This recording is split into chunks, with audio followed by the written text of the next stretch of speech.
Aging dogs, aging people.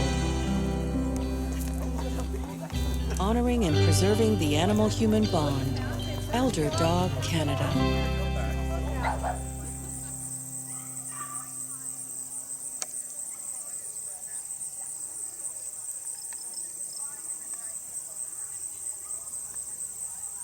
Moisture level is low enough, they will cap it.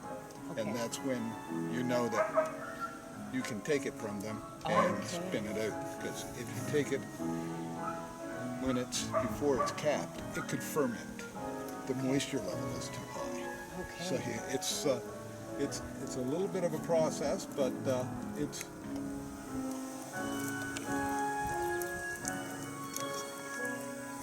Welcome everyone. My name is Ardra Cole, and I'm the founder and executive director of ElderDog Canada. And it's my great pleasure to welcome you here today to ElderDogLand. ElderDogLand is the home of ElderDog Canada, as well as the home of Friends of ElderDog, who is the sponsor for the butterfly release today. Some of you may not know, ElderDog Canada is committed to supporting the relationship between older people and their dogs, and mostly older dogs in life. And Friends of ElderDog is committed to commemoration and support during loss of life and remembrance. So this is our 14th annual butterfly release. How many of you are here for the very first time? Wow, that's fantastic. And how many returnees? Excellent. Thank you. Thank you for coming again and again. It's a special day.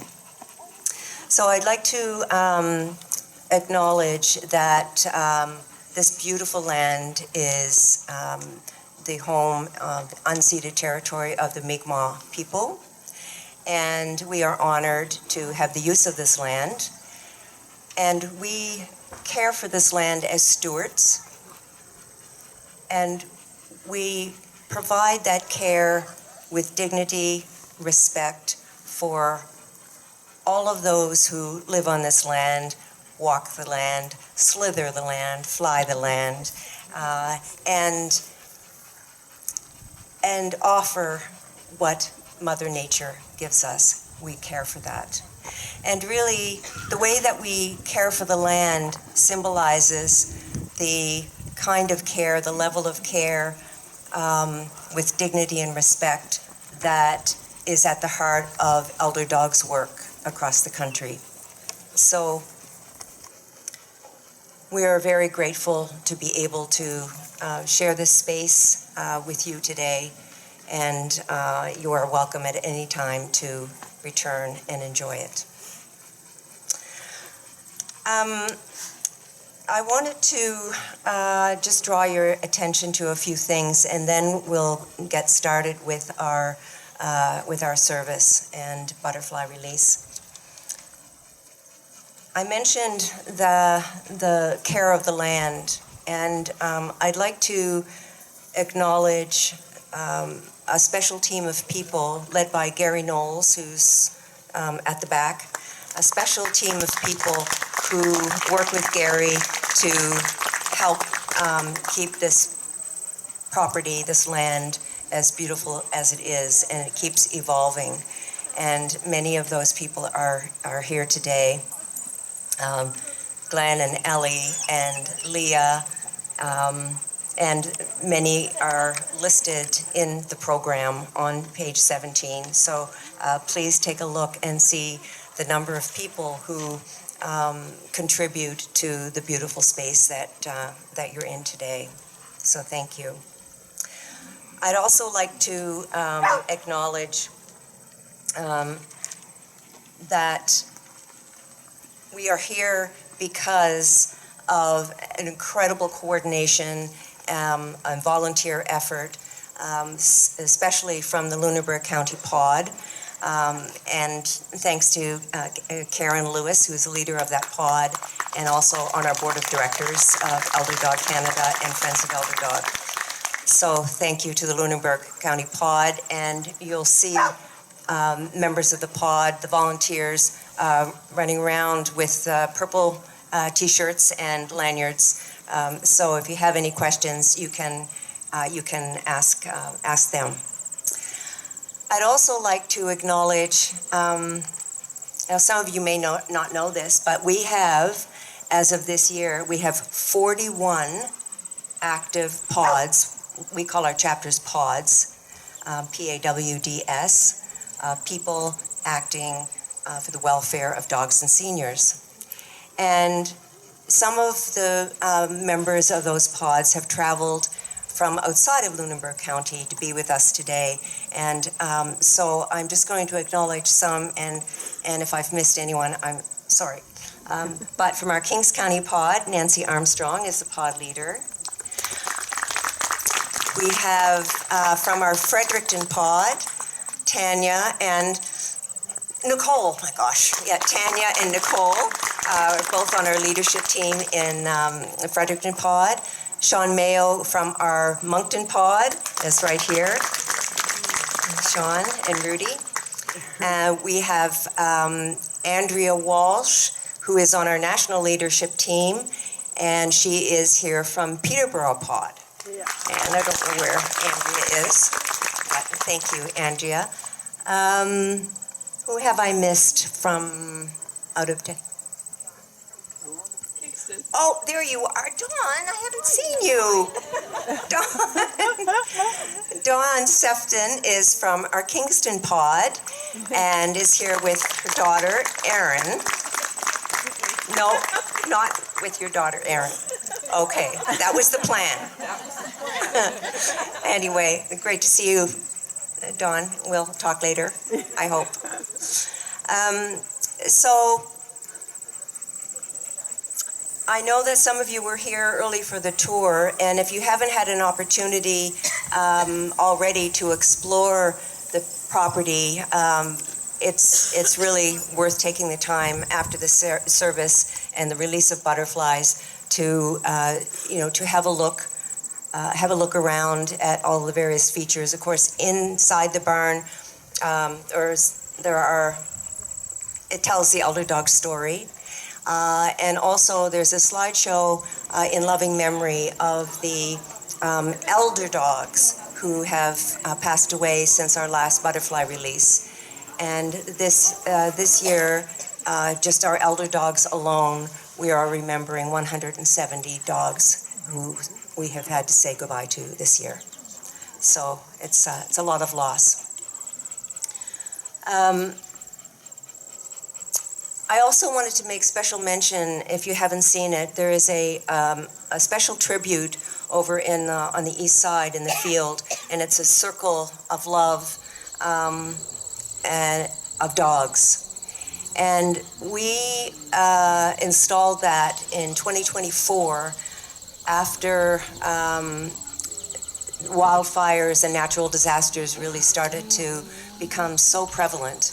And we wanted to remember all of the dogs who have helped in natural disasters, but also those who lost their lives because their companions just weren't able to get to them, or they weren't able to be rescued.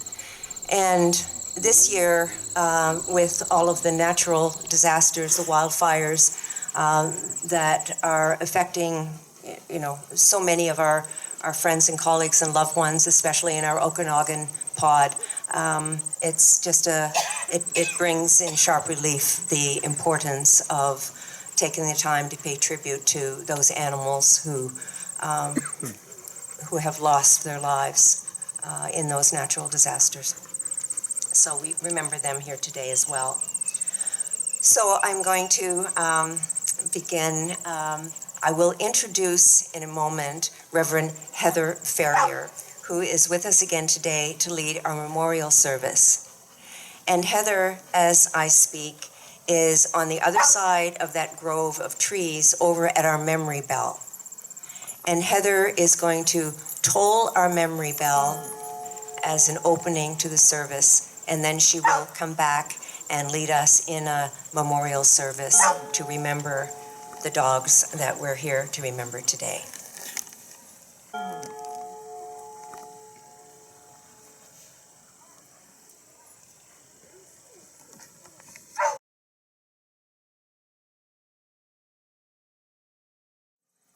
Thank you, Ardra.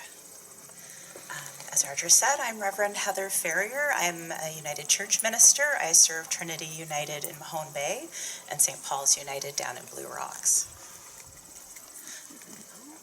Welcome to you all on this very special afternoon when we've gathered together to remember our canine companions, those who have enriched our lives so much. More than simply pets, they've been members of our families. They've loved us, comforted us, eaten with us, gotten us off the couch, and helped us to connect with nature. Whether they were part of our families from puppyhood or came to us as older dogs, they've been a source of joy in our lives. And now that our time together has ended, we feel their loss very deeply. Today we are connected by loss, but also by our appreciation for all they have been for us. And I would like to invite you to join me in giving thanks for the brief but beautiful lives of dogs in a litany of thanks. So when I say, "and for their lives," I invite you to respond, "We are thankful." We remember little dogs with little jackets who climbed the sofa like mountain goats and had hearts as big as lions. And for their lives, we are thankful. We remember big dogs with big paws who cleared the coffee table with one wag and knocked us over with their hellos. And for their lives, we are thankful. We remember the homebodies who knew the sunniest place to nap at every hour of the day and preferred a familiar lap to the most expensive bed. And for their lives, we are thankful. We remember the athletes who hiked the trail beside us and played fetch in every weather. And for their lives, we are thankful. We remember the anxious pups who needed extra care and a friend when the sky rumbled with thunder. And for their lives, we are thankful. We remember working dogs who supported and protected us and were by our sides in every season. And for their lives, we are thankful. We remember old boys and old girls with aches and pains and cloudy eyes who still greeted us with wet noses and enthusiastic licks. And for their lives, we are thankful. We're thankful for all of them, for the time we had together, and for the memories that now live on within us. There are so many ways to honor our canine companions and what they've meant to us. As one example, the poet Thomas Hardy wrote the following for his 13-year-old dog, Wessex. It's called A Popular Personage at Home. I live here, Wessex is my name. I am a dog known rather well. I guard the house, but how that came to be my whim, I cannot tell. With a leap and a heart elate I go, at the end of an hour's expectancy, to take a walk of a mile or so with the folk I let live here with me. Along the path, amid the grass, I sniff and find out rarest smells, for rolling over as I pass the open fields toward the dells. No doubt I shall always cross this sill and turn the corner and stand steady, gazing back for my mistress till she reaches where I've run already. And that this meadow with its brook and bulrush, even as it appears, as I plunge by with hasty look, will stay the same 1,000 years. Thus Wessex, but a dubious ray, at times informs his steadfast eye, just for a trice, as though to say, Yet will this pass, and pass shall I.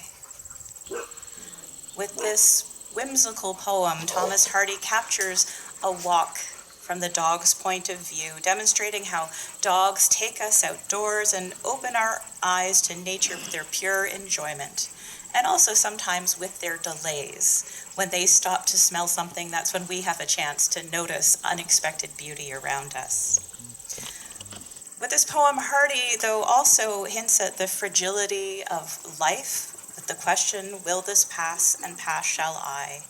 He knew that his dear dog couldn't live forever, and he was also concerned about the life around him, the life of the countryside where they walked together. How long would its beauty be preserved? I love this poem for this time we share together today. I think a century after Thomas Hardy wrote it, we're just as conscious of the limited number of years we get to have with our four-legged friends, and we are even more sensitive now to the threats to the natural world around us. Today, in this beautiful place, we are able to honor our canine companions in a way that supports the environment and highlights its beauty. It's wonderful to be able to introduce butterflies to this lovely garden as we lift up the memories of our dogs. So I'm going to invite you to take a moment now to pause quietly and think about the dog that you've come to honor today. Their name, their favorite spot to sleep, how they showed their love for you.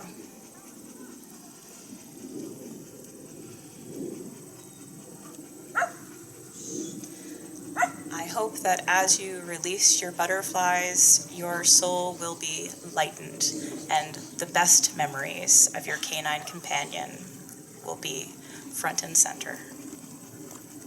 Ardra.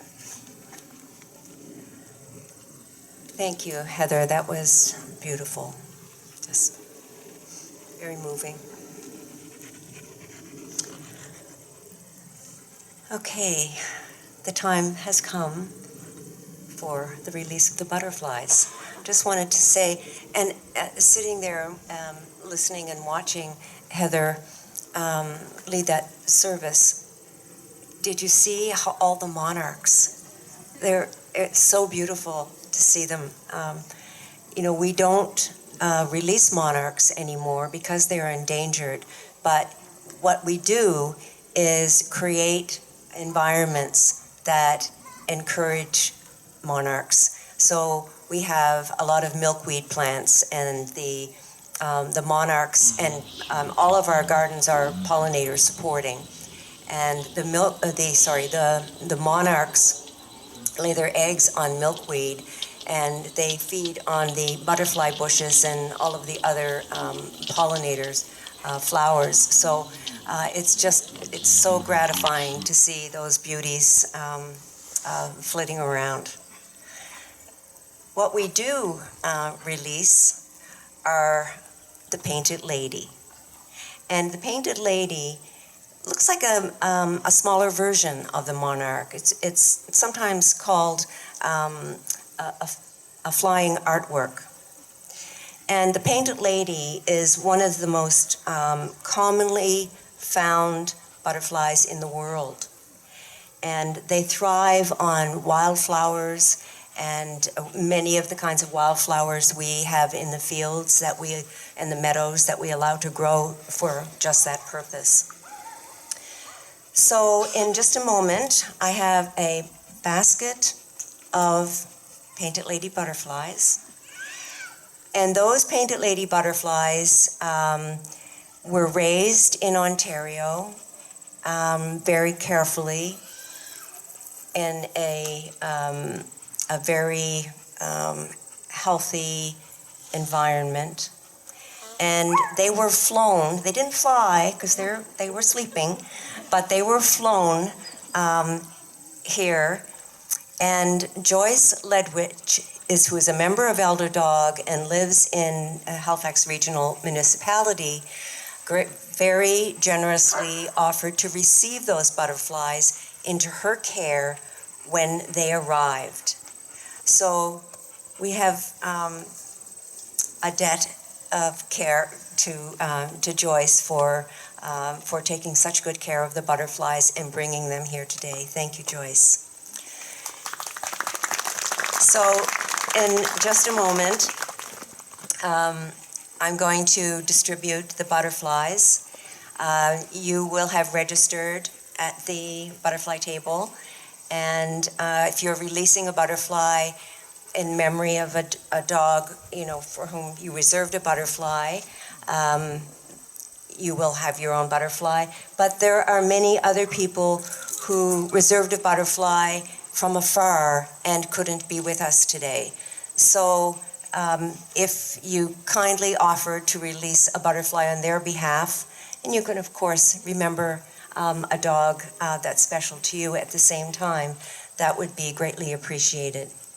So I'm just going to distribute the butterflies. You can just kind of come up to get the number of butterflies you have reserved or that you're releasing on someone's behalf. And I'll ask you to, so the butterflies are each individual little packet. And when you get your butterfly, you'll probably hear the butterfly flitting, and you can, so they're awake now. They've just awakened. And so when it comes time, I'd like you to spread out and find a spot to release your butterfly. There's, as you know, there's a lot of places that you could release a butterfly, so you don't need to crowd together. And you can just lift the edge of the packet, and the butterfly will either just kind of walk out, or it might be in a real hurry to be set free and fly off. But the most important thing is that you're patient and don't shake the butterfly to encourage her or him to release before they're ready. So the other thing I will say is be careful if your butterfly tends to go down instead of up. Just be sure that there isn't a dog or a person too close to you that, so the butterfly would need some space to finally fly. So it might be nice to, find a plant or a place that you can be close to, so that the butterfly can immediately go there for protection. Honoring and preserving the animal-human bond. ElderDog Canada.